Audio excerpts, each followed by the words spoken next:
Tonight, a 31-year-old man charged with impaired driving in a fatal collision in Ottawa's West End. Don't do it. There's no excuse for it. There is no real excuse for drinking and driving. The crash between a passenger van and a sedan early last evening took the life of a 52-year-old woman and injured one other.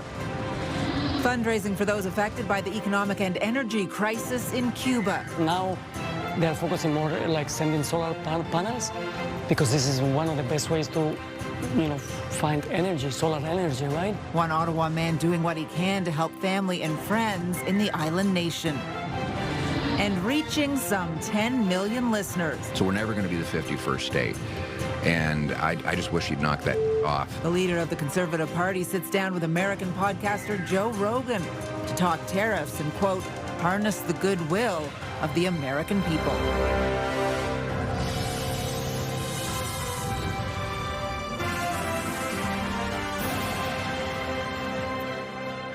Good evening. We begin tonight with the latest on a tragic crash in the city's West End. A woman is dead and a man is now facing impaired driving charges after two vehicles collided head-on last night.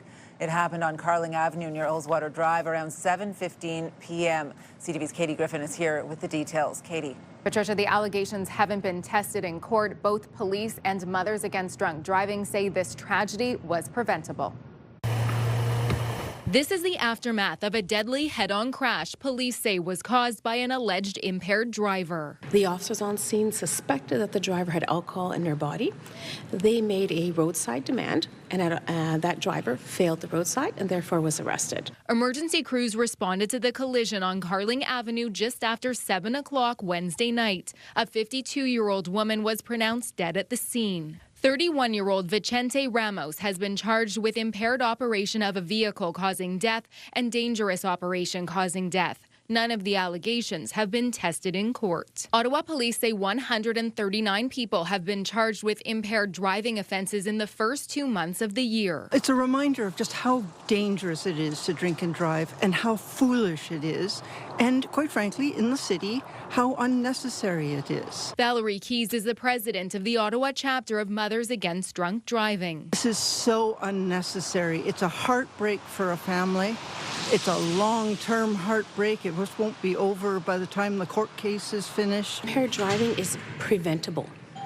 You can take an Uber, you can take a taxi, you can call a friend. Some people say, well, a taxi, it's $50, $60. But let's just compare $60 versus a life.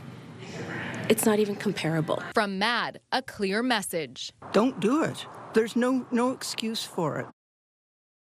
The accused was set to appear in court this morning. Police are asking anyone who witnessed the crash or who may have footage to contact them. Patricia. CTV's Katie Griffin live for us tonight. Thank you. We do have extended coverage of the fatal crash, the impaired driving charges. There are more stories online at ctvnewsottawa.ca. Two other people are also facing impaired driving charges in our region. An Ottawa man was stopped for speeding on Highway 417 near Eagleson yesterday afternoon. Police say they found open liquor in the vehicle. The man was brought to the police detachment for further testing and was then charged with impaired driving. And a 33-year-old driver is facing impaired charges after he was found by police asleep at the wheel last week. Officers spotted the vehicle idling on the shoulder of the highway near Lyndhurst. Police say he fled the scene but was stopped again a short time later. Cuban-Canadians living here in Ottawa are stepping up to help those living in the island nation as they face blackouts and shortages of food, water, and supplies. CTV's Caitlin Wilson joins us live now with more. Caitlin. Yeah, Patricia, it comes just months after a hurricane hit the island. Now fuel shortages, U.S. sanctions, and an aging power grid are making daily life in Cuba increasingly difficult. But here in Ottawa, one dance studio is turning music into support. When the lights turn on and the music starts, Joaquin Pineda says it takes him back to his Cuban roots. Since we're like very little kids, we are just constantly listening to music. Dancing is a big culture from my country. And while he teaches here in Ottawa, his family in Cuba is living without essentials like power and water. I send money on a regular basis. But the thing is, like my brothers say, like, yes, I have money right now, but I have nothing to buy with this money because there is no trucks coming to the store to bring food. Cuba is facing a deepening energy crisis as fuel shortages, U.S. sanctions, and an aging power grid continue to cripple the island. In recent days, widespread blackouts have left millions without electricity, cutting off access to food and water and medical supplies. They keep telling me how it's getting worse, and they don't know, as well as I really don't know, where things will go from here. Now he's using that same music to raise awareness, hosting a fundraiser at his studio, Pure Havana, last weekend, raising more than $1,600 for Ottawa Cuba Connections.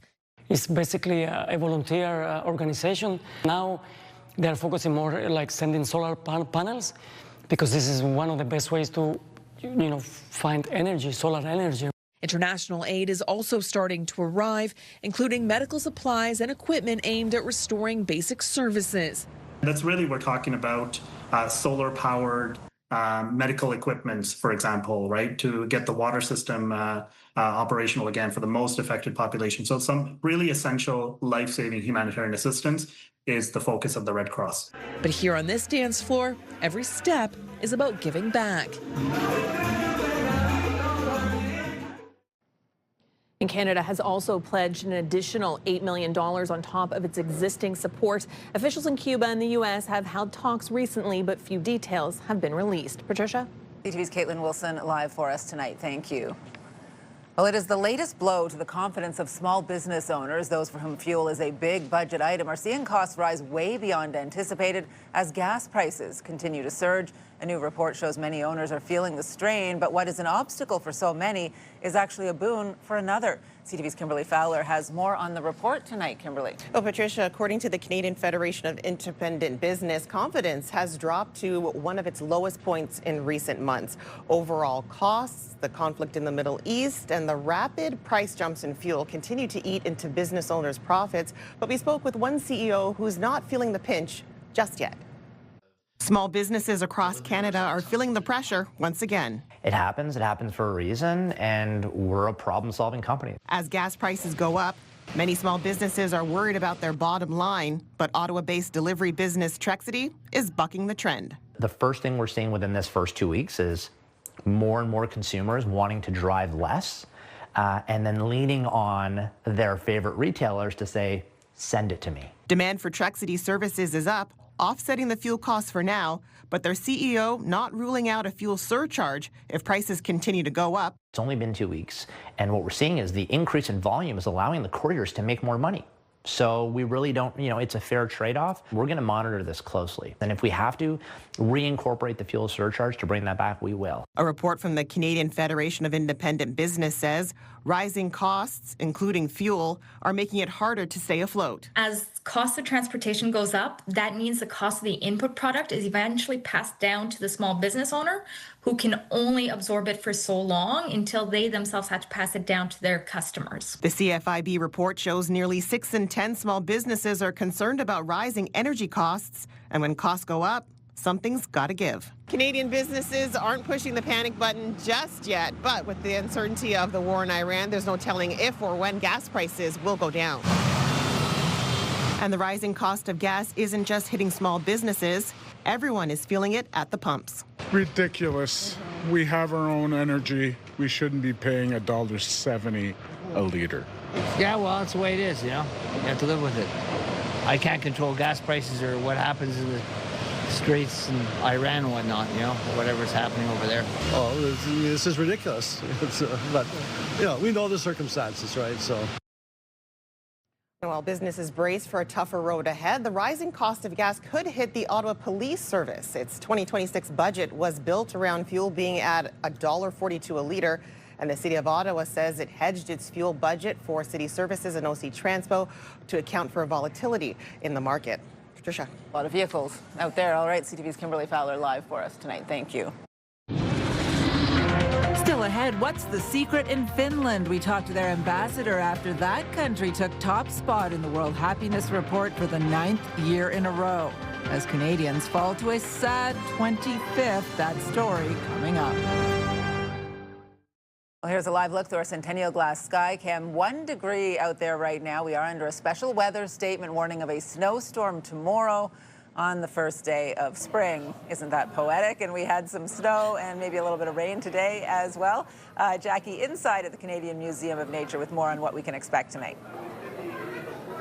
I know I'm giggling, Patricia, but if people weren't a fan of today, I apologize for tomorrow because, like you mentioned, a special weather statement is in effect for Eastern Ontario and parts of Western Quebec as well, where we could see between 5 to 10 centimeters of snow. That's right, a clipper moving through with heavy snowfall anticipated in a short amount of time. Now, here's the early forecast, 5 to 10 centimeters moving throughout the day. We could see this as early as 10 o'clock, 11 o'clock.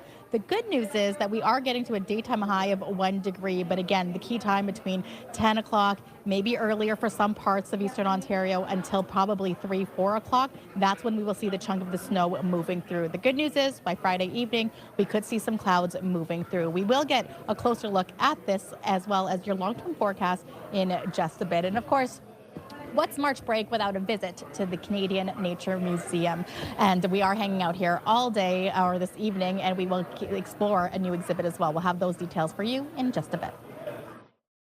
Well, city staff are recommending testing bus-only lanes on sections of Bank Street in the Glebe. It's something many residents have been calling for, but others say it will only make traffic worse, and businesses are raising concerns about what it could mean for parking.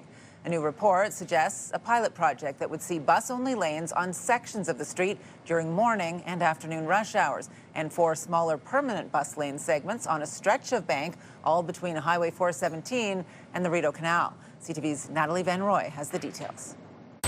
3-hour bus-only lanes could be coming to this stretch of Bank Street in the Glebe. It is desperately needed. The traffic up and down Bank Street has just gotten even worse and worse. Something residents have mixed opinions on. Get rid of the cars because it's all drive-through traffic, and we need 24 hours a day, 7 days a week, functioning bus lanes. I see buses going up and down Bank Street all day, every day. Double-decker buses, elongated buses with nobody on them. City staff are recommending a 15-month pilot project, which would see bus-only lanes on certain sections of Bank Street during the morning and afternoon rush hours, and permanent bus-only lanes on shorter portions of the street. People can't park anywhere hardly anymore. I feel like I don't have any parking left for my clientele because parking is at such a low. The proposal sparking concern for businesses like the Acorn Early Learning Center. Owner Joanne Saunders says the most challenging times of day are within the proposed 3-hour windows. We're always urging our parents to come in, pick up really fast, and then leave. But also managing. We try to help the businesses out in this area here. They're asking for improvements to bus lanes on Bank Street. But the Centertown Community Association is in favor of the idea, saying even more bus lanes are needed. We would really like to see those bus lanes improved and ultimately expanded into Centertown. We really think, considering the transit crisis right now in Ottawa, that bus lanes are really, really a great way to speed up transit and to reduce costs. The report will be presented to a city committee at the end of the month, where councillors will debate the idea. Natalie Van Roy, CTV News. There are questions tonight about why Amazon is dismantling a portion of its Barhaven warehouse, which is currently under construction. The site for the massive 3.1 million square foot facility is located at 99 Bill Leatham Drive near Merivale Road. CTV's Dylan Dyson joins us with more on this. Dylan. Yeah, Patricia, Amazon confirms to CTV News Ottawa that it is taking down parts of the structure, but it won't say why. Construction at the site has stalled, with the structure now being taken apart. In a statement, Amazon says it has begun to disassemble portions, but that it intends to rebuild the warehouse in a manner that ensures the building's design meets future requirements for site operation. We asked for clarity on what that meant, but we're given no further details. Construction started on the building last summer, but residents in the area say they have noticed the structure being taken apart slowly over the past few weeks. Now the building is coming down. We see it coming beam by beam by beam. It's been a slow process, but it is being dismantled. I don't think we really need another Amazon building there. they still haven't sorted out the traffic issues that it's going to cause. So as far as I'm concerned, if they don't build there, hey, great for me. I hope they'll do something else with the site rather than, again, nothing against Amazon per se, just all the truck traffic. So I'm pretty excited to hear that it's being dismantled. Again, Amazon does say they plan to rebuild at the site. The structure is planned to be 5 stories tall with 59 loading docks and a truck yard to fit 482 trailers. This would be the 3rd Amazon fulfillment center in Ottawa, and when completed, it would become the largest Amazon warehouse in the country. An opening date for the facility has not been announced. Patricia. All right, CTV's Dylan Dyson live for us tonight. Thank you. Well, Pierre Poilievre has appeared on the controversial but extremely popular Joe Rogan podcast. On the episode released today, the two men talk at length about major Canadian political stories and the impact of U.S. tariffs. The appearance is all part of Poilievre's American tour, which wrapped up today in the Big Apple. CTV's Rachel Aiello reports. We've got to get you into the Prime Minister. Absolutely. Conservative leader Pierre Poilievre taking a bite out of the Big Apple. It's great to be in the United States of America. Americans love Canada. That's the great news that I take away from this trip. Before New York, Poilievre met politicians and executives in Austin, Texas, and also sat down with popular but divisive podcast host Joe Rogan for more than 2 hours to talk up Canada. So there's a narrative in America, and the narrative is that you were about to win and your party was about to win, but then Trump came along and said he was going to turn Canada into the 51st state, and everybody went crazy. Is that accurate? I wouldn't say they went crazy. So we're never going to be the 51st state. And I just wish he'd knock that off so that we can get back to talking about the things that we can do. The Joe Rogan Experience is one of the most listened to podcasts globally, with an average 11 million listeners per episode. And Poilievre sought to leverage that audience while confirming he hasn't talked to U.S. President Donald Trump about the trade war. I've said, listen, I'll leave it to the Prime Minister to do the negotiating. And I've said I'll support him any way I can. Even in my visit down here, I'm sending him text messages to tell him what's going on. Rogan has been criticized for platforming polarizing figures and spreading misinformation. He had invited Poilievre to come on during the last election, but the Conservative leader declined. Now, the party says the podcast is an ideal platform to reach more potential voters, but also speak to Americans. And we had a great conversation. We need to harness the goodwill of the American people, and what better place to do it than on the biggest podcast in the world. Tonight, Poilievre will further outline his vision for Canada-U.S. relations in a keynote speech at the Foreign Policy Association in New York. Rachel Aiello, CTV News, Ottawa. Those Nordic countries, they have a style of living, they're happy. Well, just ahead, while Finland ranks as the happiest country in the world, again, Canada keeps sliding down the list. We'll share why that could be just ahead. Jackie. Great. Hello. Oh, thanks so much, Patricia. The Discovery Tank is where we're hanging out. Ralph, what are we looking at or about to discover? We're looking at tide pools animals from the west coast of Vancouver, a place called Berkeley Sound. So the animals are Pacific Ocean, so a bit cold water, I can feel here. And what you're touching right now is actually a sea anemone, called a painted anemone. Oh, man. How's it feel? It's a weird texture. Yes, yes.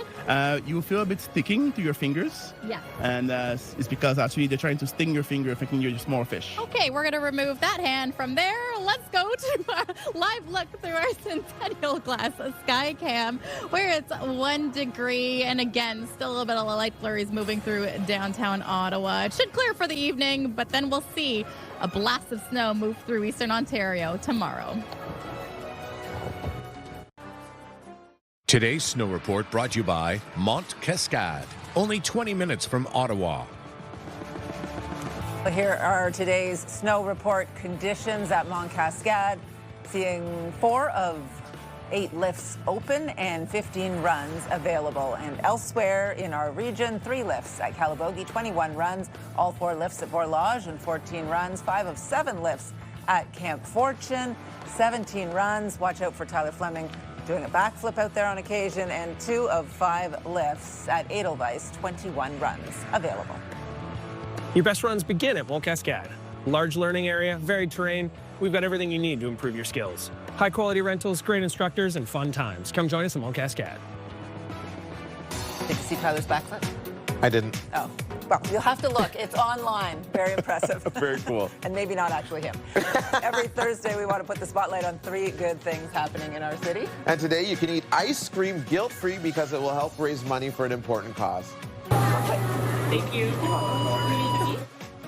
It's Dairy Queen's Free Cone Day. DQ reward members can get a free small vanilla cone, and you can get it dipped for $1 with proceeds supporting local children's hospitals. You can order in advance on the DQ app or in person at the restaurant. I have to say, I always have ice cream guilt-free, but I know you feel guilty when you have it, right? Yes, so yes. This is for you. The suits tell me. You go Guilt-free today, guilty tomorrow. dip or no dip? No dip. Okay. This next one also about a restaurant supporting Chio. Lone Star Texas Grill set to launch a Guac for Griff campaign. I love this. From March 23rd to May 10th, $1 from every tableside smashed guacamole purchased at participating locations. That guac is so good. In Ottawa, Kingston, and Belleville, it will be donated to CHIO to support childhood cancer research. And this was all inspired by Griffin Bell, who was diagnosed with neuroblastoma at 16 months old. He passed away, sadly, in 2024. He was just 6 years old. He had been featured on CTV Ottawa several times, and he and his family, as you know, Steph, helped raise huge amounts of money for CHIO. Griff's gang out at CN Cycle. They were so active. And his parents, Tammy and Evan Bell, I did not know this, are also former Lone Star. Oh, I didn't know that either. So, yeah, there's the perfect campaign. I wonder if that's where they met. A little love story there. But Lone Star romance. Griff was awesome. And finally, we want to highlight 2 local water polo teams after an amazing accomplishment. This past weekend, the Ottawa Titans Water Polo Club U16 girls and boys teams had an incredible tournament in the GTA at Water Polo Canada's Eastern Finals. The boys captured gold, and the girls team won bronze. Both teams have now qualified for the national championships in Surrey, BC at the end of April, where they'll compete against the top 8 teams in Canada. Congratulations. I love that. That is a tough sport. Think soccer while I haven't tried it. As you don't float too well, folks. Don't float. It's all the ice cream. No, it's not. That's what my nutritionist said. You have a story that we can include in our 3 Good Things segment. Doesn't have to be food related, although we do like that. It could be something light, happy, a community event, or notable achievement to brighten the day. Send your ideas to us. Ottawa News at ctv.ca. 3 Good Things is brought to you by the new Oak Tree, hand-built for life. Well, spring is just one day away, but winter is not done with us yet. Very much still here. Flurries were falling for much of the day in Ottawa. Now we're under a special weather statement, with Environment Canada calling for another dump of snow tomorrow. Maybe unwelcome news for most of us, not for this giant snowman on the Queen Elizabeth driveway. Lives to see another day, and I'm worried maybe lives to see another month or so at the rate we're going with this snow. Jackie's at the Canadian Museum of Nature, and yeah, we've got a lot more of that white stuff coming, Jackie. Yes, I mean, again, if people thought today was like, oh, I'm so sick of the snow, then try to hide under your covers tomorrow. We are anticipating the blast of snow, maybe Mother Nature saying, hey, I'm not done with you quite yet. 5 to 10 centimeters is anticipated. It's a clipper that is moving through. It is coming in fast, and the heavy snowfall will likely happen around the midday into the early evening. So again, when all is said and done, it could make for a messy evening commute. Now, right now, temperature sitting around 1 degree. It is mainly cloudy, but some parts of Ottawa still seeing some light rain moving through. So we did mention, when are we likely going to see the snow moving in? So 7 a.m. Friday, you may be in the clear. Some parts going to start to see it a lot earlier than at 10 a.m., especially around run-through area, the bands of heavier snow moving through. Pay attention to the Kingston area, though, because while most of Eastern Ontario is likely going to be getting the heavy snowfall, around noon, it could be more rain, freezing rain, and isolated thunderstorms as well, just in terms of the temperature being much warmer along the seaway. The good news, if it is good news, it will clear out by 5 p.m. Friday, but again, it could lead to messy roads along the seaway as well as in and around the city. Now, tonight's lows across Eastern Ontario sitting around -5, -6 degrees. We do have a clear night, so we are getting a break from the flurries that we did see most of our day today. Now, tomorrow's daytime highs about -2 for here in Ottawa and Cornwall. Brockville sitting around 1 degree in Kingston, -1 in Petawawa, Kemptville, -2 in Montreal. Now across Canada, they're kind of seeing this, it's a mix of that freezing, the freezing mark, -1 in Fredericton, 0 in Charlottetown. So it is pretty mild, especially down by Windsor and Toronto, where temperatures are hovering around 7-8 degrees. Things are pretty warm as well. When we look to the prairies, you've got that Pacific air moving through Calgary at 17 degrees is the current temperature. Edmonton cooling down about 6 degrees. Regina, though, also sitting around 13 degrees. Now, the 7-day forecast is brought to you by Davidson Hearing Aid Centers, celebrating over 80 years in family business. Taking a look at our temperatures, -2 is the anticipated daytime high. Again, 5 to 10 centimeters of snow, the bulk of it moving in before 4 p.m. tomorrow. Now, Saturday, cloudy skies, daytime high 6 degrees. This is going to be the warmest day for the next several days because temperatures, while yes, it is going to be spring or the early start of spring, we are still hovering around the freezing mark. And it looks like the flurries will stick around until the middle of next week. And that could mean that we also won't see sunshine until as early as Wednesday, Patricia. Not giving your spring forecast a passing grade just yet, but there's still time. Thanks, Jackie. Well, we used to be ranked 5th in the world, but over the years, Canada's place on the World Happiness Report has continued to slide. Now, we're in 25th spot. But what's causing that decline, and is social media having an impact? CTV's Peter Sperling has more. Fun with family outside, a recipe for happiness. It makes me happy that I get to skate with my grandma. 10-year-old Barron choosing skating over screen time. It's really fun that I get to go outside and I'm not staying inside playing video games because it gets boring after a while. Researchers are looking at whether heavy social media use among youth is impacting well-being as Canada's ranking on the World Happiness Report continues to decline. So the reason why we see Canada and North America more generally slip down the ranking is in fact mostly driven by the drop in youth well-being. Canada slipped to 25th place after coming in 18th last year, finishing behind the 23rd ranked United States. And this is also the focus of this year's report, where we look into the role that social media might be playing in that decline. It's 10 hours and 10 minutes. Trina Chu, an Algonquin College student, says she spends more than 10 hours a day on average on her phone and says it does impact her happiness. I tend to doom scroll too, to kind of boost up my serotonin and my dopamine. It's something experts at CHEO are also noticing. Before screens ever came along, people seemed to be happier and people connected with that which they really needed. But if Canada's in 25th place for happiness, who is in first? So I'm from Finland, and we're the first in the world. The report finds Finland is the happiest country in the world. There are more saunas in Finland than cars. I think the foundation of our happiness is built on strong social systems, but also on the culture of well-being. A ranking not surprising for some. Those Nordic countries, they have a style of living, they're happy. Finland, I could see that too. But yeah, I don't know. I think we should have been a lot higher. Peter Sperling, CTV News. More saunas than cars. How cool is that? Well, coming up, calls for the federal government to make a decision about the future of the official residence of the Prime Minister. Tonight, Canada's potential shift in stance with the Strait of Hormuz.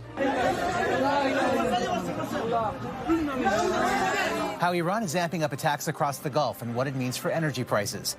Later on CTV National News, and watch on Crave. Taking a look at the roads on your Thursday drive home. For the most part, traffic reasonably light on the Queensway. It is a game night tonight at the CTC, so keep that in mind. Now, some other stories you need to know right now. Heritage Ottawa is calling on the federal government to make a decision on the future of 24 Sussex.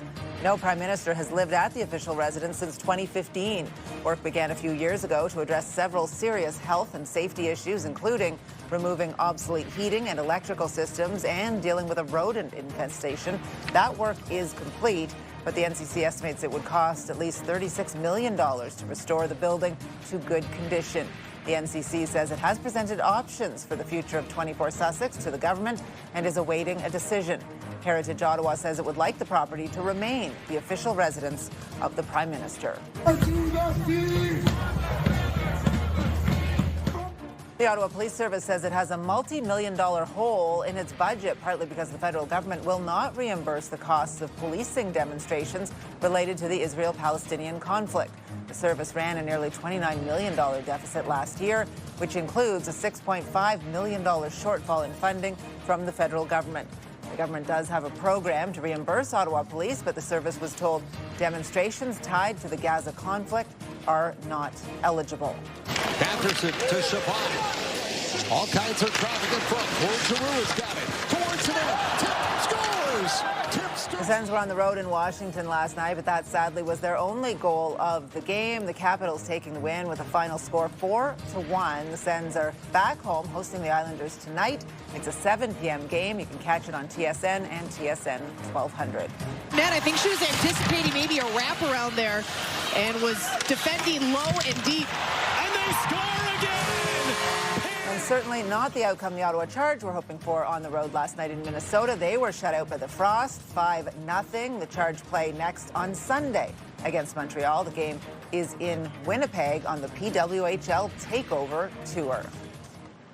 And let's go back to Jackie now, who is taking over the Canadian Museum of Nature tonight. In fact, it's, I guess, kids all March break week who've been taking over the museum. Jackie. Yes, Patricia, and the wonderful thing is it's a Thursday, so after a certain time it is free and it is open late. They are open until 8 o'clock this evening. To tell us more, we have Kasia Majewski talk to us just about this exhibit that we are in. It's fairly new. Yeah, absolutely. So this just opened in December. This is our new exhibition, Life Onto Land. And this exhibition takes you back to the time before dinosaurs. So during this time, our globe was basically covered in water. And we've discovered here, and we're showing here, a wonderful fossil that really shows you, during that period, how life emerged onto land. So this is Tiktaalik rosé. It was discovered in Ellesmere Island in 2004. So that's in Nunavut in Canada's north. And if you look on the right, that is the model of what this animal looked like. And this is widely regarded as the first animal to have legs. So you see those little tiny legs it's got there at the front. So this is when life crawled out of the swamp, crawled out of the water, and moved onto land. I do love the space that is here, and that is just one example of how wonderful this space is, the Devonian exhibit. And just talk to us about, it's the, I would say, the prehistoric to the prehistoric. It's very, very prehistoric. So as I said, it's the time before dinosaurs. And in this exhibit, you learn a little bit about how terrestrial life, so that's all life with 4 legs, and including us, humans, how we came to be, the rise of the forests, the rise of swamps, the rise of land. And as a bonus, you also could try your hand at walking like Tiktaalik. So when you look at Tiktaalik, he's kind of a little bit like a salamander, right? It's got the little sideways legs, and here we have some of our visitors really demonstrating how you do that. So there's something here that's fun for all ages. If you love dinosaurs and you want to know what happened before the dinosaurs, this exhibition is really for you. Well, thank you so much. Again, open till 8 o'clock tonight, but this exhibit sticking around for quite some time. Have you tried this interactive experience here? I have tried. I'm very uncoordinated. Let's not repeat that. Okay, let's not repeat this. We'll leave it to the kids. Patricia, we're going to take it back to your studio for you, but my question to you is, can you walk like a salamander? I would love to try. Thanks, Jackie. It's really talking to vendors who are interested in working in the space. Just ahead, details on the Ontario government's plan to create a new electronic medical records system for family doctors. Tonight, an exclusive W5 investigation. 4 Canadians behind bars in Hong Kong claim they were set up. We tracked down their alleged recruiters. I'm just a young kid trying to make a little bit of money. Accused of tricking them into delivering cocaine-filled suitcases. What did you think was in the suitcase? W5 follows the trail from Hong Kong jail cells back to the Canadians accused of sending them there. Tonight on CTV National News and ctvnews.ca. Get the latest live local breaking news. Sign up now for our morning and evening CTV News Ottawa newsletter. The best local content from CTV News, Your Morning Ottawa, and News Talk 580 CFRA. Get it all in one place. Sign up now at ctvnewsottawa.ca. The CTV News Ottawa newsletter is brought to you in part by CAA Business.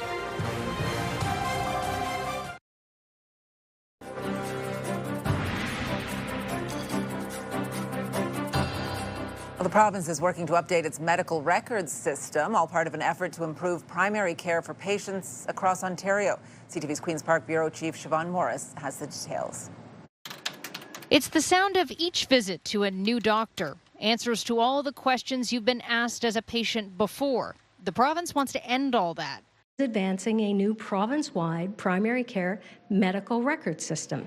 Most doctors are using some version of digital systems, but they don't always connect, complicating sharing test results, allergies, and your health history. When that information is missing, it can not only lead to safety risks, but it can also lead to unnecessary repeat tests and delays in care.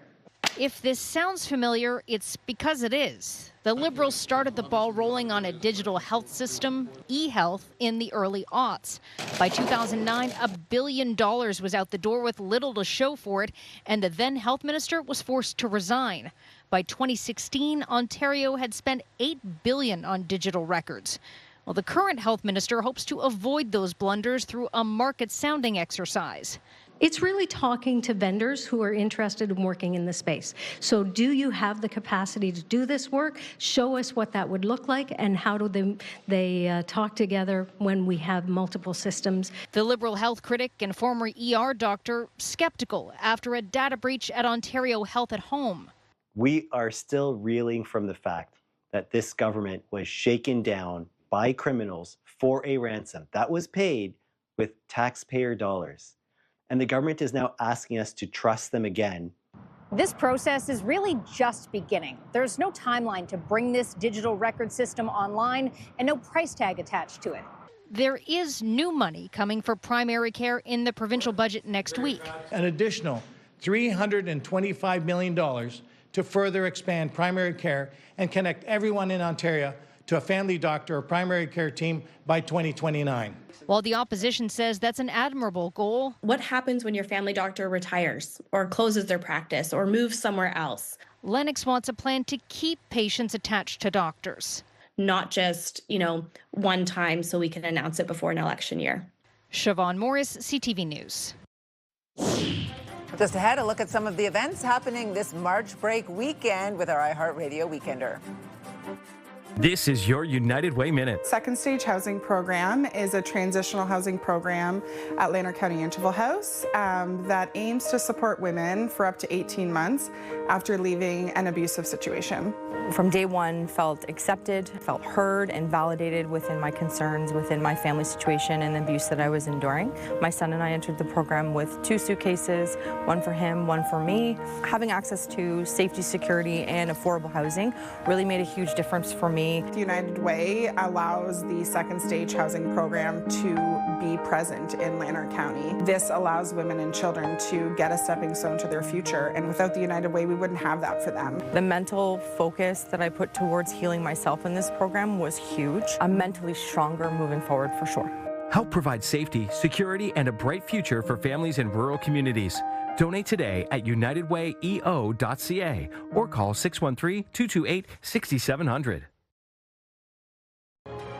iHeartRadio Weekenders is powered by Barhaven Ford, Ottawa's newest and largest Ford store, and Eastern Ontario's Ford EV leader. Heading into a March weekend, time to check in with our iHeartRadio Weekender, Tanea Taylor. Tanea. Starting off with the Ottawa Home and Garden Show presented by RE/MAX. This runs all weekend long at the EY Centre, and it's your one-stop spot for everything spring related. You can check off your entire to-do list.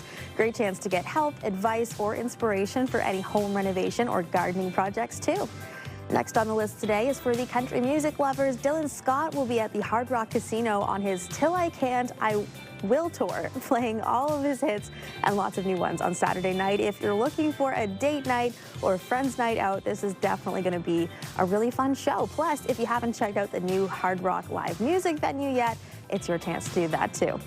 Last up today is March break at the Diefenbunker, open every day until Sunday. This is always lots of fun for the kids. Learn about stories from the past through interactive exhibits, audio-guided tours, and more. Plus, put your problem-solving skills to the test in the escape room. It sounds like a great way to spend a day. As usual, lots more happening around the capital this weekend. For the full list and all the details, check ctvottawa.ca/weekenders. For the iHeartRadio Weekenders, I'm Tanea Taylor. Have a great one. iHeartRadio Weekenders is powered by Barhaven Ford, Ottawa's newest and largest Ford store, and Eastern Ontario's Ford EV leader. Did you guys hear about this one, about the circus that caught on fire? It was intense. Coming up, Pure Country's Gord St. Dennis is preparing his stand-up routine for the Laugh for the Cure fundraiser by testing out some jokes on his colleagues. We'll share how that all went after the break. Jackie.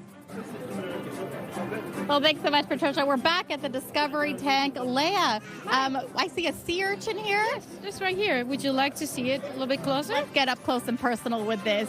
The Discovery Tank, Thursdays and Saturdays, as we could access this. Talk to us about this and let the group here know. So this is a sea urchin, and if you come here at the Canadian Museum of Nature, you could see on Saturday and Sunday and Thursday night, you could see these sea creatures. This is the mouth of the sea urchin. You can see the teeth here, and the teeth were super strong. They can use them to carve into rocks to hide. And do you love the March break energy here? Oh yes, for sure. Lots of good questions and many people. Appreciate it. Thank you so much. Now here's a live look through our Centennial Glass Sky Cam. Again, we're sitting around the freezing mark, about 1 degree right now, showcasing downtown Ottawa.